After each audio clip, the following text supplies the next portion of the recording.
In this lecture, we discuss the possibility of generating hydrogen with the help of some of the advanced materials, some of which we have discussed earlier. So, the title of this lecture is Hydrogen Generation through MIEC Reactor. MIEC is nothing but mixed ionic and electronic conductivity in oxides. Okay. MIEC is the conduction, actually mixed ionic and electronic conduction in oxides. Okay. And we make reactors out of that material. Let us discuss how exactly one can make hydrogen or separate hydrogen from a gas mixture using some of these oxides. Earlier we have discussed the conductivity or electrical conduction process in oxides under different conditions, partial pressure or different compositions, and we have encountered or we have come across some of them are purely ionic conductors, some of them are purely electronic conductor, either N type semiconductor or a P type semiconductor, and there is a group of oxides where this mixed oxides mixed conductivity is available. That means, partly it is ionic and partly it is electronic, and these oxides have a very useful role in generation of separation of hydrogen from a mixture of gas mixtures. Now, why hydrogen? We are in the basically we are talking about the energy sector, and hydrogen is one of the very useful, one can say, energy carrier, and it has a very high calorific value, and as well as it can be combined with oxygen to form water, and therefore, it can release a lot of energy. So, before we come to the actual discussion of how one can generate hydrogen using some of these mixed oxides, let me have a look at it or discuss the basically the energy sector. What is the problem of the energy sector and why we are so much interested in hydrogen or generating hydrogen. Earlier we have discussed about the fuel cell, that is one of the most efficient devices for converting hydrogen into electricity. Unfortunately, hydrogen is not available in nature. It is available in the combined form as water. We have huge resources of water, huge quantity of water available in this on this earth, surface of the earth, but we do not have hydrogen. On the other hand, hydrogen is a good energy carrier. Okay. It can, once available, it can be used as a very good fuel. However, the question is how to get hydrogen. So, it is completely related to energy and environment. Our interest of hydrogen is primarily from the environmental point of view. At the same time, it is a storehouse of energy, and that is why if you can use hydrogen as a source of energy, then at one go two of the things can be addressed or solved. One is the energy crisis and the other is the environmental problems or the environmental issues, because so far the fuels we use, most of the fuel we use for energy generation is fossil fuels, and once you burn the fossil fuel you generate carbon dioxide, you are invariably getting carbon dioxide is one of the products, and that carbon dioxide is polluting the environment. We have it is a very important greenhouse gas, and so global warming and all these things are happening primarily because we are burning so much of hydrocarbons and carbon dioxide is getting generated. The percentage of carbon dioxide in the environment in the Earth's atmosphere is increasing day by day. So, we have to go away from the carbon cycle, or the generation of carbon dioxide has to be minimized as much as possible. So, the whole sector is called the energy and environment sector, and what are the different strategies if you want to maintain our environment, and at the same energy, without energy we cannot live, we need energy, without energy the mankind cannot continue, the human race cannot continue like this. Therefore, we need to generate energy, but at the same time we have to keep our environment clean. So, what are the different strategies? General strategies are like this. We have to a long term strategy. There are long term strategy as well as short term strategy. In the sense long term, because we do not have the technology, we do not have the right kind of technology. We may have some ideas, but we do not have the technology to be pursued or to be commercial in a commercial scale. And therefore, one is a long term strategy, other will be a short term strategy. In the long term strategy, what we are doing is trying to do a complete changeover from the carbon economy to the hydrogen economy. That is the terminology normally used. That means basically from carbon cycle to hydrogen cycle. In carbon cycle, we are burning carbon or combining carbon with oxygen and producing carbon dioxide and carbon monoxide, both of which are pollutants so far as the environment is concerned. So, if you can avoid that and still generate power or energy, the other alternative may be you go to the hydrogen economy. So, that you have a storehouse of hydrogen and generate hydrogen and then combine with it oxygen to make it a H2O. So, the product of combustion is H2O, which is a non-polluting gas or non-polluting species. Therefore, the ideal situation is, can we completely get rid of carbon and go to hydrogen, that is, but the question is how it can be economic, because hydrogen is not available as such. So, one has to generate hydrogen, and that generation of hydrogen also needs certain energy. Can we generate hydrogen without using any energy? It is not possible. So, you have to basically generate hydrogen with some energy, and then there is a trade offs where how exactly it can be done. Even if the technologies are available, they may not be commercially feasible. The success would however depend, if you want to completely change over to hydrogen, one would depend on the economic production of hydrogen or the efficient conversion of hydrogen to different forms of power, and it is not or, it is actually both. So, first of all you have to generate hydrogen, and then that hydrogen has to be converted to either electricity or some other motive powers in a much more efficient manner. Okay. Then you can conserve hydrogen also, conserve the fuel. So, this is our long term strategy, and people are working on various aspects of it, but the solutions are far away, still long time will take before we can solve these problems.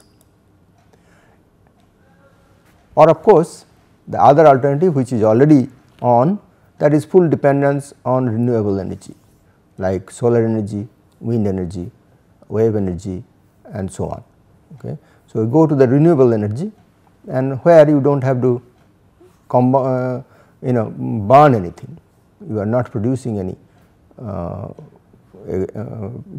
any gaseous product, either carbon dioxide, carbon monoxide or hydrogen or moisture, nothing is being produced. So, directly you are getting the energy from the solar or wind. However, once again they are also still quite costly, and although that technology is available and the technology is slowly being propagated and being used in more and more or extensive manner. So, in the short range time or till we get a complete solution of hydrogen energy, we can have a short range strategy or short term strategy, that is to reduce greenhouse gas emission by reduction in the consumption of the fossil fuel. That means, you consume less fossil fuel to generate the same amount of energy. So, that we need more efficient energy conversion devices compared to thermal power plants. We should have a much better efficient systems, so that we generate the same amount of power, but consuming less fuel. So, that is another strategy. Lot of work, lot of technological advancement are taking place in those areas.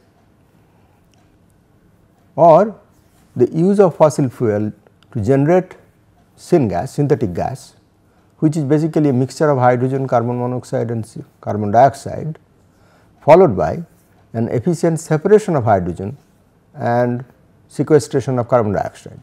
That means, you can still use the fossil fuels, which is still we have some reserve in this world, and from that we convert that basically hydrocarbons to a mixture of hydrogen, carbon monoxide and carbon dioxide, and then separate out these three gases, because two of them hydrogen and carbon monoxide are combustible gases. One can generate power out of that, electrical power, and carbon dioxide can be sequestered. That means, you do not allow the carbon dioxide to the environment, but you can convert in various ways. There are many different techniques now available for sequestration, means you separate carbon dioxide and make it convert it into a solid form and put it in the earth, okay, or inside the earth. So that it does not go into the environment and pollute the environment. So, these are different strategies, different strategies being followed, and extensive research work is going on different aspects of what we have discussed just now. So, under this situation, hydrogen generation or hydrogen production is certainly a very important issue. How to get hydrogen by different techniques, so that we can slowly move towards the hydrogen economy. These are the different techniques by which one can make hydrogen. Simplest way or very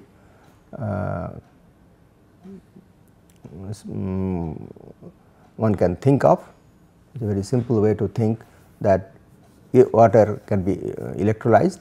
Water electrolysis is the most simplest way to get hydrogen, although it is not an economic. You actually need more power to electrolyze water than to generate power out of the hydrogen you produce. So, that is really a problem at this point of time. But if you can get power, electrical power from different sources like solar power, which is a renewable power. So, you are not producing any carbon you are not producing any environmental pollution, and therefore, you can generate, although it may not be a very efficient process, but at least you can get hydrogen using solar power. Still it is not an economic proposition. Or you can use nuclear power to electrolyze water. There are many different techniques, different methodology of water electrolysis, and one can have more efficient water electrolysis, not at room temperature, maybe at higher temperature with different kind of dopants, different kind of systems. Other possibility is still use fossil fuel, as I mentioned earlier, prepare syngas, synthetic gas, a mixture of different gases including hydrogen. This is basically one can do by so called reforming reaction, and then separate out hydrogen.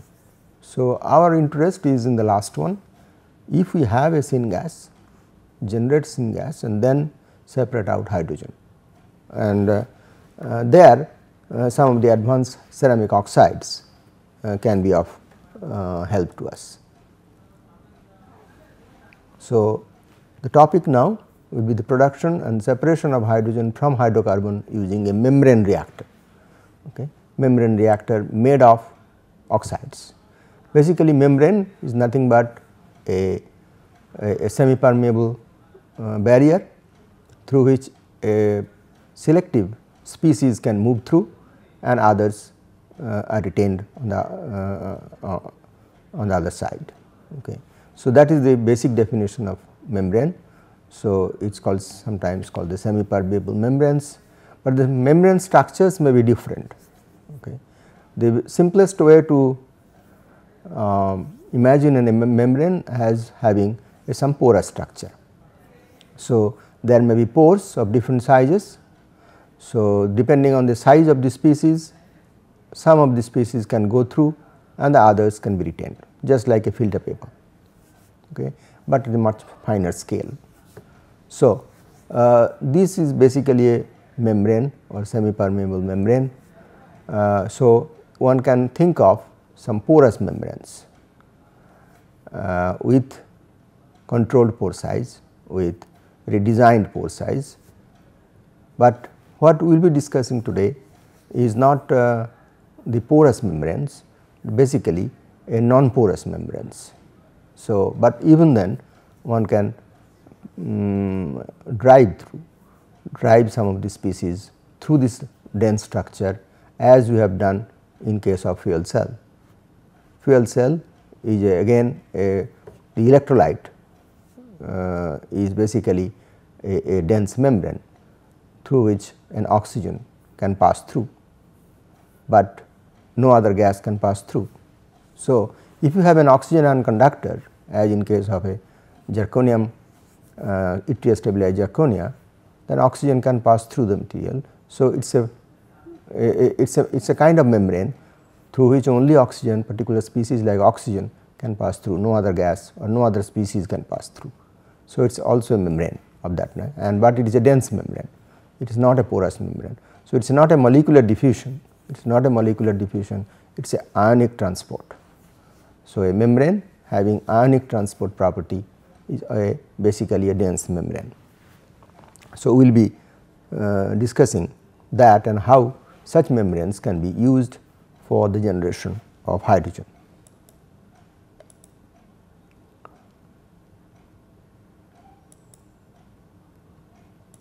Now, before that, before we come to the actually membrane or their characteristics and their properties, let us look at how one can get hydrogen from a hydrocarbon. Okay. There are various techniques, basically it is called reforming techniques, reforming reactions. There are three kind of reactions by which a hydrogen can be generated from hydrocarbon. One is called the steam reforming, the other is called partial oxidation, and the third one is called autothermal reforming. What are those characteristics or these details of these reactions? This is what we call the steam reforming. Reforming reaction is basically taking methane as one of the examples of hydrocarbon, CH4 plus H2O, CO plus H2, and this is a exothermic reaction. Okay. So, just by reaction with, of course, you need some catalysts and so on, we are not discussing that at this moment of time, but the methane and H2O can generate carbon dioxide and hydrogen, which both of them has a combustible gases and then some energy associated with it. Water gas shift reaction is like this: carbon monoxide and H2O. This carbon monoxide and H2O can react to give you carbon dioxide and H2. The overall reaction of these addition of 2 is actually this is of course a endothermic reaction, and overall it is CH4 plus 2 H2O is CO2 plus 4 hydrogen. So, you are getting hydrogen here. So, mixture of carbon dioxide and hydrogen from the hydrocarbon, and that is what is known as the steam reforming reaction, and once again it is a exothermic reaction. In partial oxidation, the other type of reaction, reforming reaction, is partial oxidation reaction is CH4 again half O2 CO plus 2 H2, and this is a exothermic reaction, and a complete combustion. If you are taking up a complete combustion, then of course it is much higher energy can be derived. So, that with oxygen, with full oxygen, full combustion, because here you are generating CO, we are generating CO2. So, complete combustion is taking place 2 H2O, and you get a lot of energy here. The autothermal reforming, it is basically a combination of both steam reforming and partial oxidation, which have been just discussed. So, heat generated from the one is exothermic, another is endothermic, and therefore, partially you generate the heat, and that heat can be utilized for the reforming reaction. So, heat generated from the partial oxidation is used as an input to the for the steam reforming reaction. So, partially you burn it and generate some heat, and that heat can be used for the conversion of the hydrocarbon to the synthetic gas, that is H2 plus CO2. Now, if you have a semi-permeable membrane at this stage, so you are generating a steam, generating a mixture of gases, hydrogen and carbon dioxide, and if you have a material through which only hydrogen can pass through, but carbon dioxide is not passing through, then that can separate, that such a system can separate the hydrogen, and one can generate pure hydrogen out of that. So, carbon dioxide is separated. So, this is the role of semi-permeable membranes or the oxides which you are talking of. So, there can be not only oxides, so one can have polymers.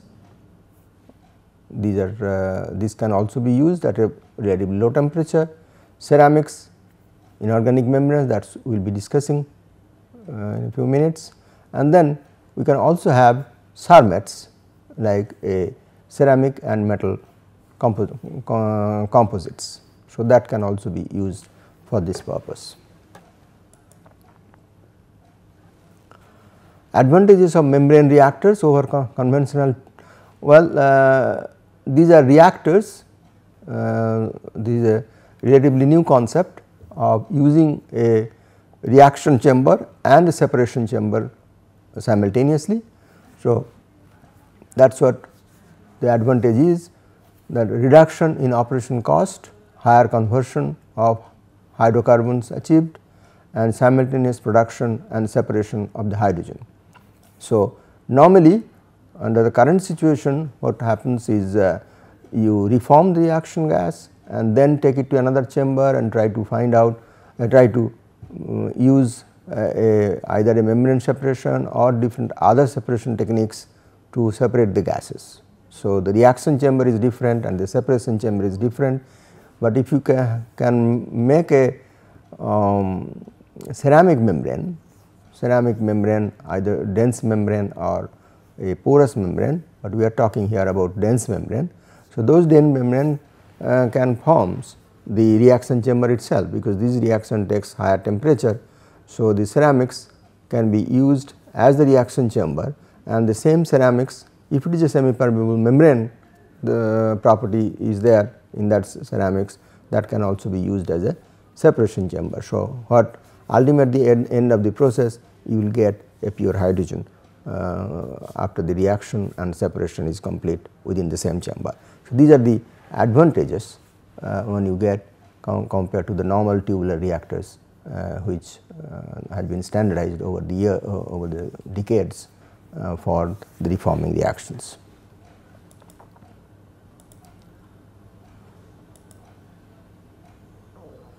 Well, these are some of the characteristics of the inorganic membranes we are talking of. High selectivity for suppression, that means suppression efficiency is very high, operate at temperatures, because these are inorganic membranes or ceramic membranes can operate at a temperature of 500 to 1000 degrees centigrade, which is also a high temperature required for the reforming reaction. Resistance to corrosive liquids and gases, they are relatively inert and therefore, they are less corrosive or no corrosion at all. Can withstand high pressure, because the mechanical strength of these membranes compared to, of course, while we are talking at this point is basically we are talking about comparison with polymers. So, this is MIEC. In this context, we have an importance of the MIEC, and that is mixed ionic and electronic conductor. Okay. So, this is the basic discussion which we are coming to. Two different forms of MIEC. One is, or types you can say, one is oxygen ion plus electronic conductor, and the other is proton or hydrogen ion conductor and electronic conductor. We have come across oxygen ion conductivity in YSZ, which is of course a pure ionic conductor, there is no electronic conductivity, but there are some other oxides, mixed oxides, perovskite based, we will see what are those, in which we have oxygen ion conductivity, mixed ion conductivity, oxygen ion conductivity in addition to electronic conductivity. So, in the same material we have both. Similarly, there are another group of materials in which not the oxygen ion, but the hydrogen ion is the conductor. We have come across earlier in a proton membrane electrolyte or the polymer electrolyte fuel cell, where hydrogen ion is the conducting species in a polymer matrix. Okay. So, the polymer is hydrogen ion conductor. Similar things can happen in some of the oxides, but it is not pure hydrogen ion conductor, it is partly hydrogen ion conductivity and partly electronic conductivity. So, that can also be used for this kind of separation. Well, first of all, let us take, if we have a oxygen ion conductor or a mixed conductor, oxygen ion plus electronic conductor, this, as I mentioned few minutes back, that we are talking about a reaction chamber where actually it is a membrane and reaction taking place simultaneously, and the membrane is basically allowing certain species to pass through and allowing the reaction to proceed in a certain direction. So, this is an example where oxygen and electron both are the conducting species. So, this is our membrane and the wall of the reactor, you can say. So, you have the oxygen ion conduction and electron conduction. So, oxygen ion is moving in this direction and electron will be moving in the opposite direction. Okay. So, this is the normal situation, ion will move in one direction and electron will move in the other direction. So, particularly for the oxygen ion. Now, this is some sort of a electrolytic electrolyte. Okay. Earlier we have seen a fuel cell where ion is moving, oxygen ion moving through the electrolyte and electron is moving in the outer circuit. Okay. Electron is moving in the outer circuit generating the current, and you can draw current because of the flow of oxygen ion. Here there is no question of outer circuit, okay. There is no EMF generating, we are not impressing any voltage also from outside. What we are having is basically a potential difference, oxygen potential difference, and on one side high oxygen potential, on the other side low oxygen potential, and that is the driving force. That is the driving force which drives oxygen ion to move from one side to the other. But since an oxygen ion is moving, okay, so there will be a charge accumulation on one side. So, from one side it will be ionized and goes to the other side. So, there will be a charge accumulation until and unless there is a neutralization. So, the electron has to come back. In case of fuel cell, the electron was moving in the outer circuit. So, you are getting a current in the external circuit. Here it is basically a kind of short circuiting.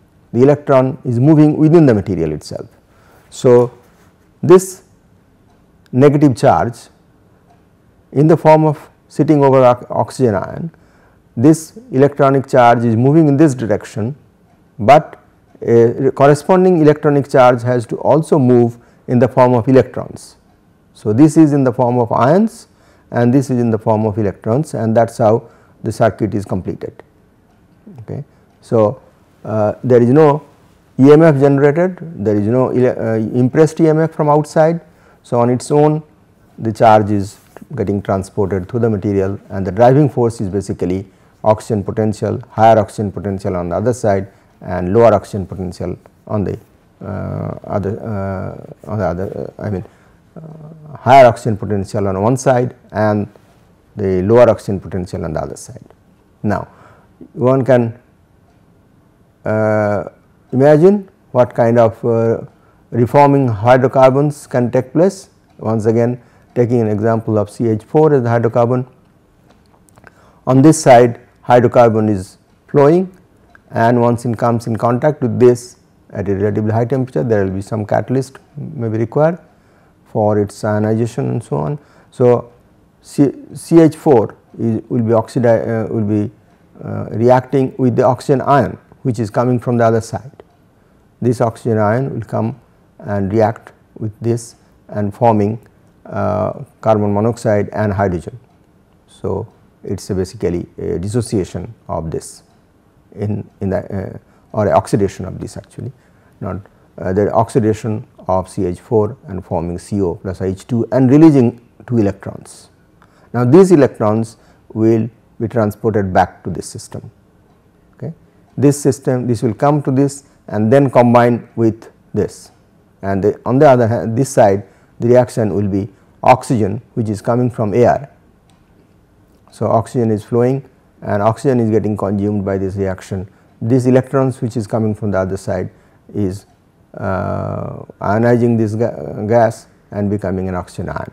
So, by this process it will continue. Okay. So, on one side you have a hydrocarbon and other side is a flow of air, and automatically the product is a mixture of carbon monoxide and hydrogen. Okay. So, this is the reforming reaction using this kind of a mixed ionic electronic conductor.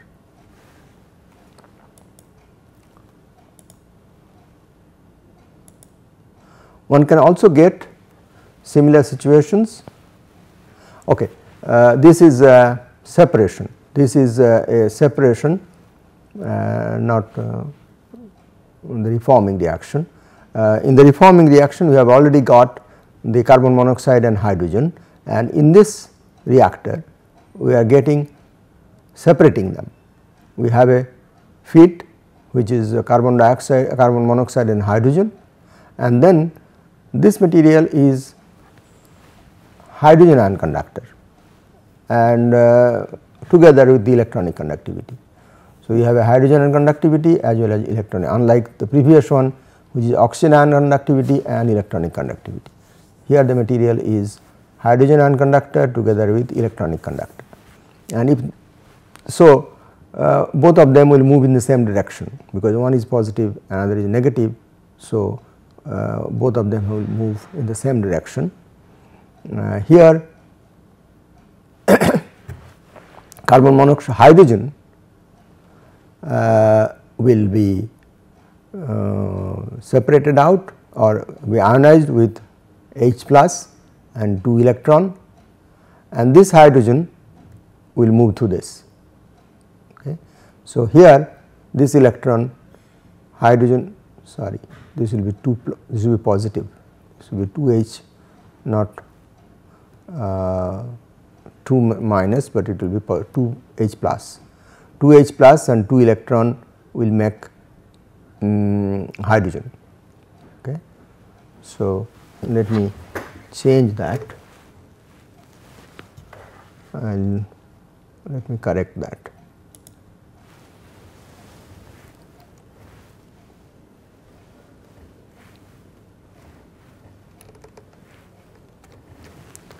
Right.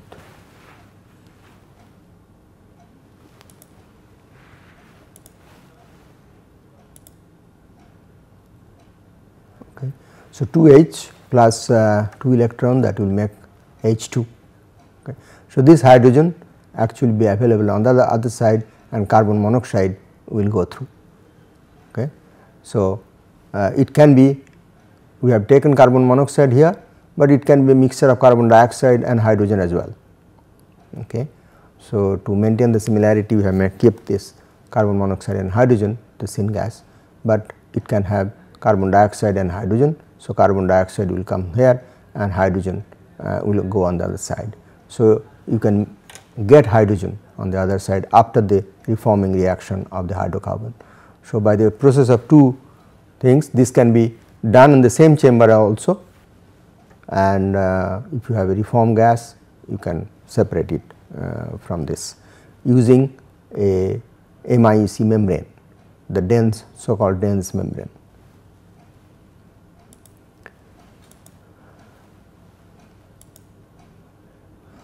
Well, there are using an hydrogen ion conductor, also one can make some kind of an oxidation reaction like this. CH4 in fact it is what we call oligomerization of methane to ethane. Okay. So, they are taking oxygen from this side, one can CH4 can be converted to C2H4 by this reaction. The same process is same. So, CH4 plus becomes C2H4 plus 4 hydrogen and then 4 electrons here, these 4 electrons goes there, hydrogen also goes in the same direction, and it combines there with H2O formation with air, oxygen from taking oxygen from the air. So, nitrogen and oxygen and ultimately nitrogen and H2O. Okay. So, these kind of membranes or membrane reactors can be used for making different chemical reactions, particularly in the gaseous phase, and both mixed oxides, either hydrogen electron or oxygen electron can be used for this kind of carrying out such kind of reactions at an elevated temperature.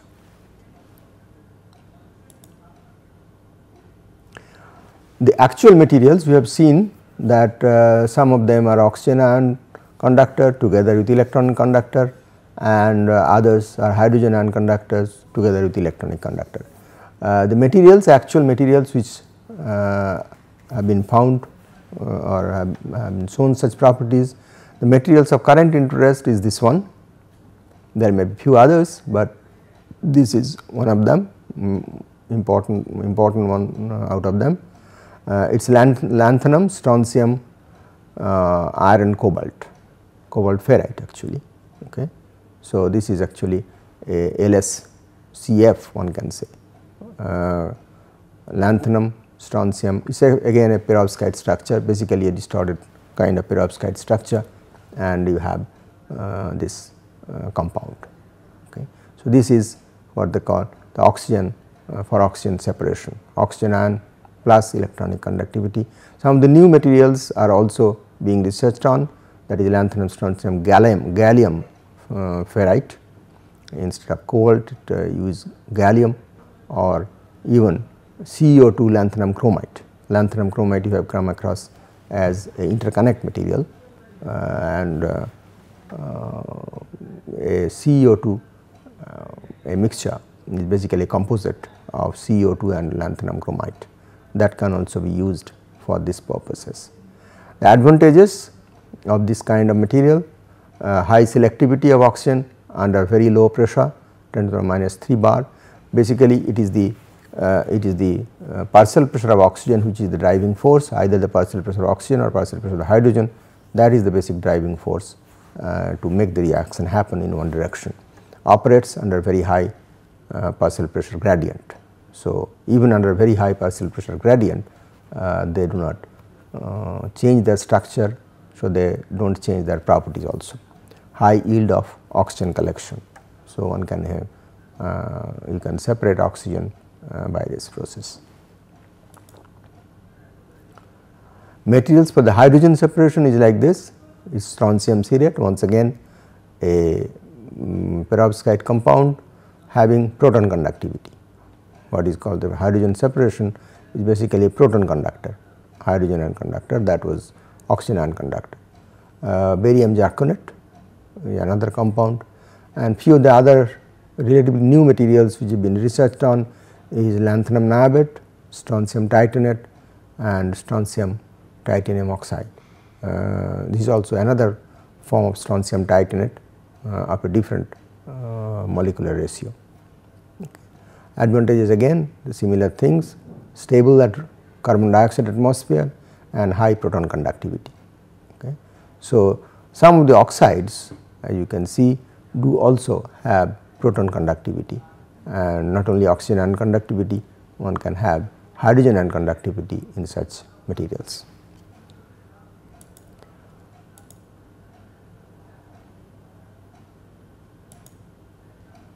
Well, these are some of the comparison of some of the membranes hydrogen for hydrogen, particularly for hydrogen separation.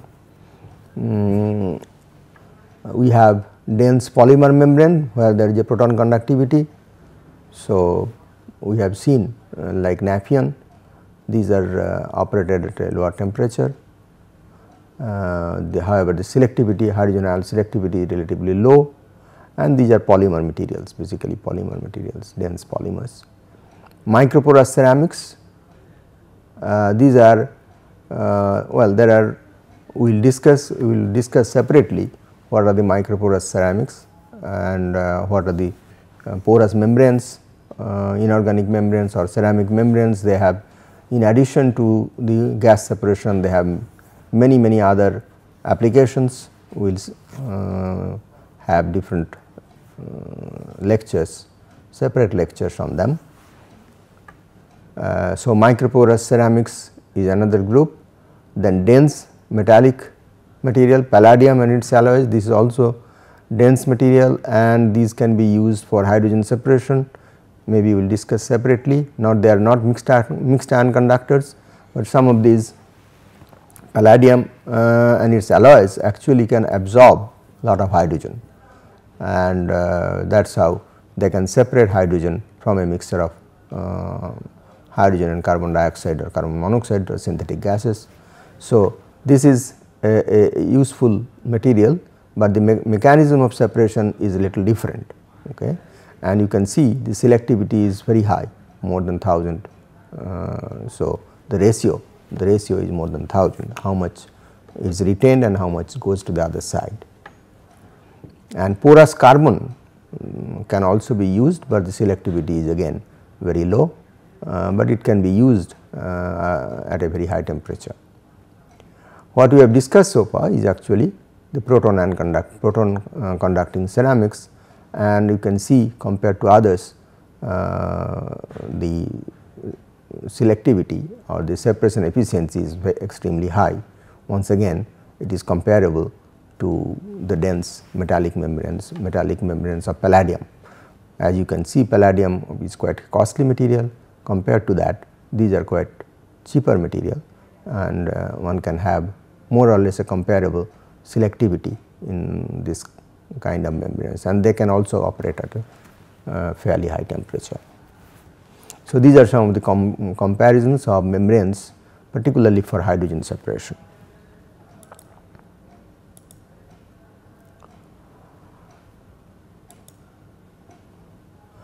Well, in the last slide in this is basically it is not the dense membrane only which can be used for hydrogen separation, but there are porous membranes. Porous membranes, again high temperature membranes, can also be used for hydrogen separation. We have in an earlier slide we have talked about the microporous ceramic membranes, right. Here the microporous, these are all dense membranes, it is made of polymer, this is made of metal, this is porous carbon membrane and this is dense ceramic membrane. So, we have already discussed them, dense membrane as the polymer membranes we have discussed in some other context. Metallic membranes we have not been we did not discuss, but as I just mentioned that it can be used in a different way because palladium has a lot of adsorption property towards hydrogen. But these are two, one is porous carbon and microporous ceramics can also be used for hydrogen separation, and as you can see the zeolites. Okay. The zeolites they are made of they can be made of silica, alumina, zirconia, not all for hydrogen separation, they can be used for many different other purposes, but particularly these zeolites, membranes made of zeolites can be used for hydrogen separation. How? That is given in the next slide.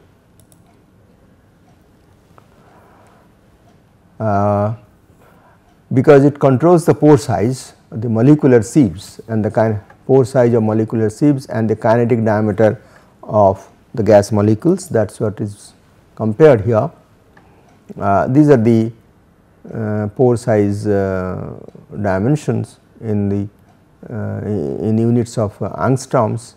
So, it is 5 angstroms, 10 angstroms and 15 angstroms, and on this side there are different compounds, ceramic compounds, and most of them are zeolites. Now, zeolites they are basically silicate, different kind of silicates, and their structures is very interesting.